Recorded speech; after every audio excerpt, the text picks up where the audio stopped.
Okay, so deep inside one of the world's fastest growing economies, there's this massive race happening.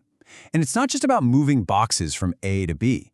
We're talking about a huge battle for logistical dominance between two giants, India's highways and its railways. So who's actually winning? Well, the answer, it's probably not who you think. What if I told you that the OG of Indian transport is losing? Badly. This number, just 27%. That's what Indian Railways carries of the country's freight today.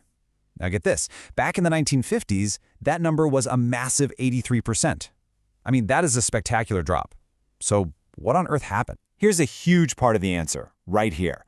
Just look at the difference. While the rail network has pretty much stayed the same size for decades, India's highway network has absolutely exploded.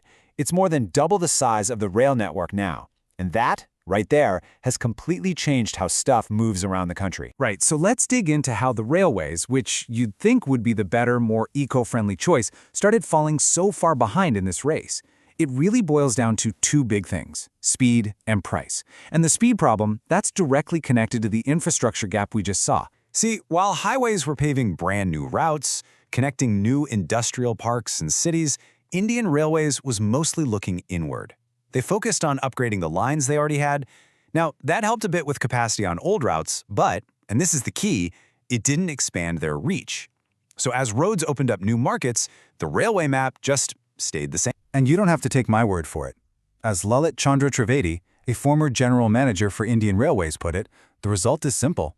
When there are more roads to go to more places, the traffic is just going to go there instead. It's that straightforward. Let's make this real. Imagine you're sending a container from the Delhi area out to Mundra Port. By truck, that's going to take you, say, 60 to 85 hours. Simple. By train, you're looking at up to 110 hours. And the extra time isn't really the train ride itself. It's all the other stuff, the loading, the unloading, and the biggest killer of them all, dwell time. That's just time spent sitting around waiting in a terminal. Yeah, the whole system is just tangled up in bottlenecks.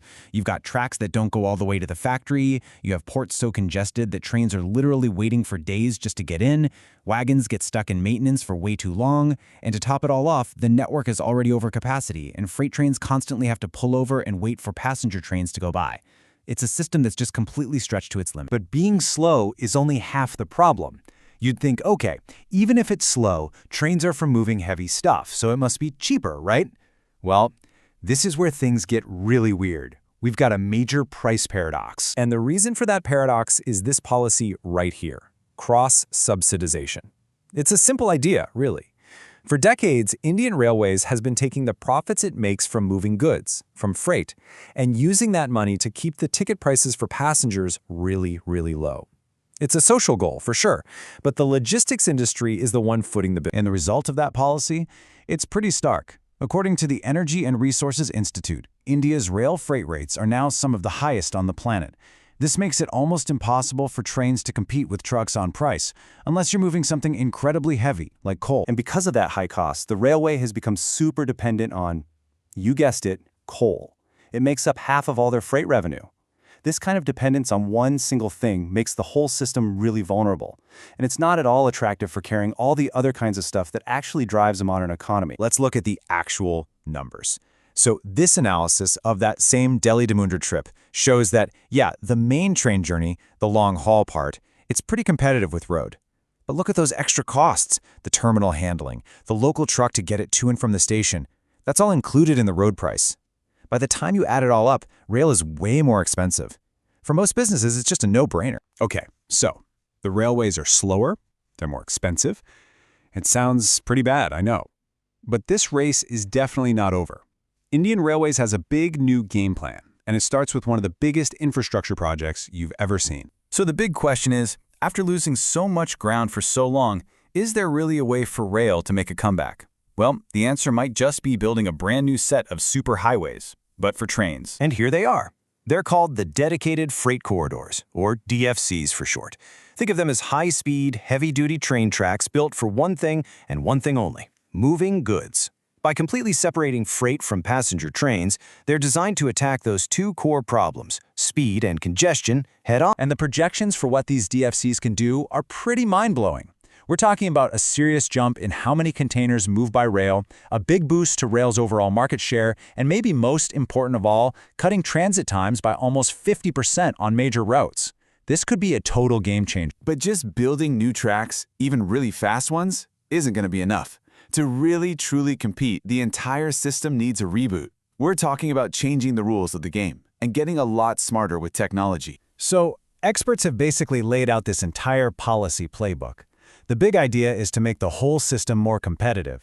That means getting rid of those cross-subsidies and letting the market set the prices. It means letting private companies help with maintenance to get things moving faster.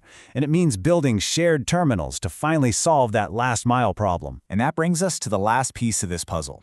It's about evolving from just a physical network of steel tracks to a digitally optimized one. The future of rail isn't just about steel. It's about data. Smart data. And that's where tech like AI comes in. Imagine being able to predict when a wagon needs repairs before it breaks down, or optimizing train schedules on the fly to avoid traffic jams, or even just managing energy more efficiently. That's what AI can do. It turns all that raw operational data into a real competitive edge. So we're at a really fascinating crossroads. You've got these massive investments in new corridors, a clear playbook for policy changes, and game-changing technology. The stage is set. The big question now is, can Indian Railways put all these pieces together, win back the ground it's lost, and become the engine for growth it was always meant to be? This great freight race, it is far from over.